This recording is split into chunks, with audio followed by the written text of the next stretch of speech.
mahad ilaahay ka sokow waxaan mahad celinayaa bahda isbaahaysiga isbadaldoonka iyo cadaaladda inta ka bacdigeed maanta shirkaygan jaraa'id wuxuu daaran yahay markii aan halka isbaahaysiga gudoonkooda iyo xildhibaanada intii badnayd aan ku kulannay waxaan isla lafagurnay in wadankani badbaado u baahan yahay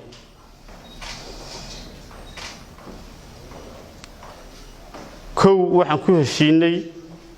ummadda reer awdal u sheegaya oonan iskuna dhaarsanay intii joogtay in miisaaniyadda qaranka 6 gobol si siman loogu qaybiyo oo cadaalad ku jirto waayo SDF2 markan tusaale u soo qaaday awdal fayskiisii labaad 13 barajog ayaa ku xusan 5 gobol mooyana gobolka awdal kuma jiro gobolada qaar kood ba 3 meelood kaga xusan waxaan ka tagnay cadaalad darrada anu kulmiyana ahaan doona laakiin cadaaladdu meesha ay taalo maanta wadanku cadaalad buu baahan yahay maanta cadaaladda cid noogu heelisan coalition ama isbaahays la sameeysanadaan reer awdalna waxaan ka tagnay waxba qarsanmayne waxaad ku qarsataa oo ku qarsadaa Soomaalidu tiraahdo cadaalad darrada muuse madaxweynaha wadanka jooga maanta cadaalad darradiisa ayaan ka tagnay Soomaalidu waxa tiraahdaa meed la sii sido maxaa hebel waxa meed la sii sido marxaadkaas la sii sida oo ah kulankeegi labada jeer ahaa maalintii aan hadlay in hawsha shirgudoonka ka hadlaynay in cadaalad loogu qaybiyo dadka way dhici weyd annagoo waliba nidhi 7 xuneeda mucaaradkan keenayna miskan soo saarayna codkooge gudoomiye ku-xigeenka koobaad ban xaq u lahayn in la siiyo ayaan jawaab weynay markan TV-ga ka hadlayna wana loo yeeray haddii aan soo fadhiisanayna haba yaraatay wax natiijo ah iyo wax reer awdal halka u yaalay waan soo taabanno ma jirto waxyaalaha iga yaabiyo waxa kamid ah markaan hortagnay waxaan u baahanahay waxa labada kursiba uu noo sheegay inuu 2 beelood kala siiyay oo habar jeceliye ka dhaxajis kala siiyay ay sidee ku dhacdaan niri xitaa kursiga labaad wuxuu 7 garxajisaan ku haya maaltii bandhig la sameeyayna in qodax baan aragnay garxajiska uu sheegay in qodax baan aragnay markaan mar labaad ku noqonnay aan hor fadhiisanay ay sidee ku dhacdaan ku niri madban matalna gobol ba ka soo jeednaa intaas xubnood baan nahay war haddii aad 2 kursiba naga qadisay waxaasan u soconnaa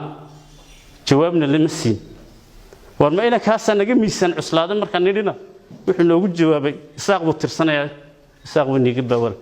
yaanagu madaxweyne Soomaaliland aan wadin hadduu oday isaaq noqday taasan ka tagnay taasan walaalaha iyaga cadaalad doonkaana ugu biirnay reer awdalna waxaan u sheegaynaa kitaab Allah iyo dhaar ay intibaanada intii badneed joogeen ku mareen in miisaaniyada marka la soo dhigo si siman loo qaybinayo haddii cabashada sidii oraad ka dareeri doontaan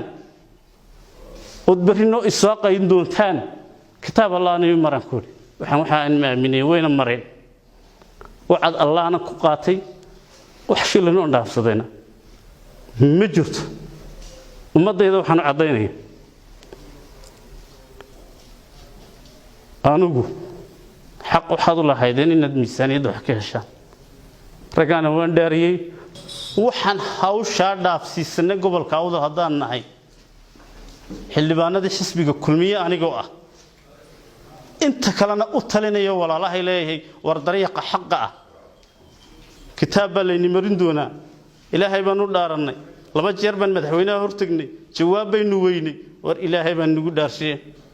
ummaddeena innaga u turayn xaqa soo raacaan leh waxaanan ballan qaadayaa inaan codkayga ugu hiilinayo xaqu halka uu yaallo oo garabka isbedel doonka Cabdirasaaq Khaliif iyo Umar Jaamac iyo Cali Xaamid waxaan u mahadnaqayaa saaxiibkay xildhibaan Maxamed Xuseen Maydhane oo maanta halkan nala jooga go'aansadayna in uu aragti ahaan ku taageero isbahaysigii aanu dhisnay ee isbedel doonka ahaa iyo inuu ka jawaabo doonistii shacabka Soomaaliland ay u codeeyeen ee ahayd isbedel marka koowaad waa soo dhaweynaya waana u mahadnaqayaa marka labaad waxaan halkan ka cadaynayaa saaxiibkay sida uu isba xusay way kala qaybsanayeen reer awdal oo ragna waxay joogeen isbahaysiga ragna kulmiye ku harsanaayeen qaybtii koowaad ee doonistii reer awdal waanu ka jawaabnay isbahaysi ahaan washir gudoonkii golaha wakiilada inaanay ka maqnaan iyagoo golaha guurtidana ka maqan ee golayaasha qaranka ee laga dejiyo shuruucda inay xubin ku yeeshaan madlabka horaan uga jawaabnay Cali Xaamid Jibriil wuxuu isbahaysigu u doortay inuu noqdo xubin shir gudoonka ka mid ah kana mid noqoto goobaha lagaga faalloonayo ama lagu go'aaminayo xeer dejinta dalka xubin inuu ka noqdo taa horaan uga jawaabnay waxaan iyana runtii uga mahadnaqayaa inuu qaylo dheer halkan ku yimi oo yiri waxaan u baahanahay cadaalad resource-ka dalka dhammaantii wixii deegaankaasi xaq u leeyahay ama ha noqoto talada ama ha noqoto dhaqaalaha ama ha noqoto resource-ka kale ee dalka wixii xaq u leeyahay inaan ugu heelino oo saaxiibadayadii hore nala joogina runtii wixii ay u taagnaayeen ee u dagaalamayeen ee u hadlayeen aanay habeen ka seexanahayd maanta isaguna cod dheer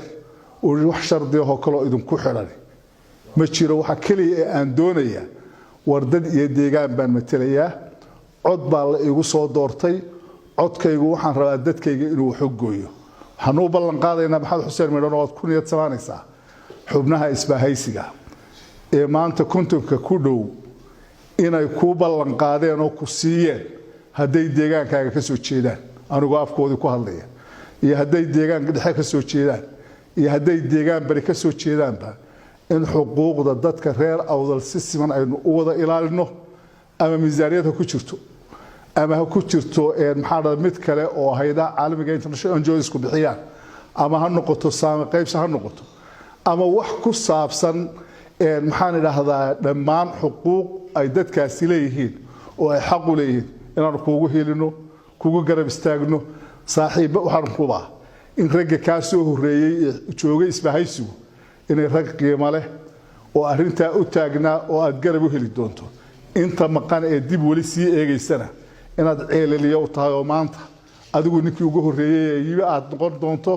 iyaguna ay kugu daba jiraan hawshu waa badan tahay culayskuna waa badanaya adiguna go'aanka aad qaadatay oo go'aan geesinimo leh waxaan filayaa inay iska quursan doonaan qoladaasi had iyo jeer ragga marka hore ma dhaqdaan oo ma dhowrtaan oo ma ilaashadaan marka dambena kama daba hadhaan marka adigana marka kula yaala waxa weeye war raggii ku dhaqan waayay shalayto ee ku hayn kari waayay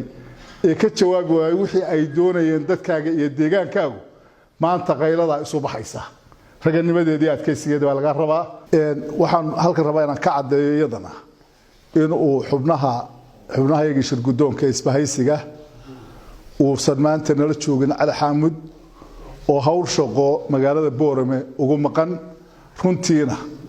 uu lafdhabar u yahay hawlaha aan wadnay ee gobolka